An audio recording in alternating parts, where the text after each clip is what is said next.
మంత్రిని ద్రోణుడప్పుడు తటాలు మన తరలి వచ్చి పక్షపాత బుద్ధితో దక్షిణ ఇమ్మన్నాడు.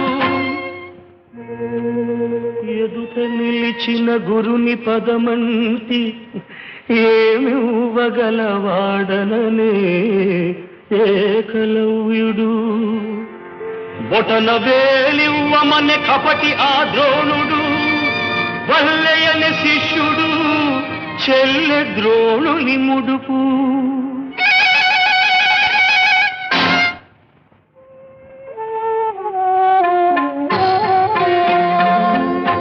ఎదుకలవాడు అయితేనేమి గురి కలవాడే మొనగాడు.